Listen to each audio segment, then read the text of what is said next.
আসসালামু আলাইকুম।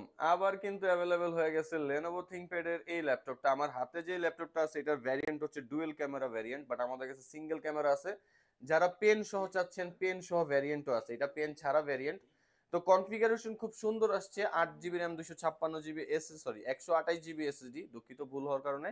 আর এটা ডিসপ্লে সাইজটা কিন্তু স্কোয়ার শেপ, একটু বড় সাইজের ডিসপ্লে পাচ্ছেন, যেটাতে আপনি 12.5 ইঞ্চ ডিসপ্লে পাবেন এবং একেবারে সুপার স্লিম একটা ল্যাপটপ, ফ্রেশ কন্ডিশন। এটা কিন্তু টাচ স্ক্রিন 360 কনভার্টেবল। হেই বাচ্চা ভাই, এটা 360 করে দেখাও তো সবাই রে। এই যে টাচ স্ক্রিন 2 ইন 1 ডিভাইস আর ফুললি ফ্রেশ কন্ডিশন আসছে। 8 জিবি র্যাম, যারা ফ্রিল্যান্সিং, আউটসোর্সিং, কোডিং, প্রোগ্রামিং করার জন্য একটা ল্যাপটপ নিতে যাচ্ছিলেন তাদের জন্য। আর মানে ল্যাপটপটা সম্পর্কে কি বলবো, এটা dual camera variant. Dual camera ভ্যারিয়েন্টের প্রাইস পড়বে 20,900 টাকা। যারা সিঙ্গেল ক্যাম নেবেন তাদের জন্য পড়বে 19,900 টাকা। আর যারা পেন সহ নিবেন, pen touch plus finger touch সহ নিবেন, তাদের জন্য প্রাইসটা পড়বে হচ্ছে মাত্র 23,900 টাকা। একেবারে অফার প্রাইস। তো রিসেন্টলি কিন্তু 4 পিস অ্যাভেলেবেল হয়েছে, পেন সহ মনে হয় একটাই আছে। আর এগুলা কয়েকটা, তিনটা আছে টোটাল। তো যারা নিবেন অবশ্যই আমাদের হোয়াটসঅ্যাপ নম্বরে যোগাযোগ করতে পারেন।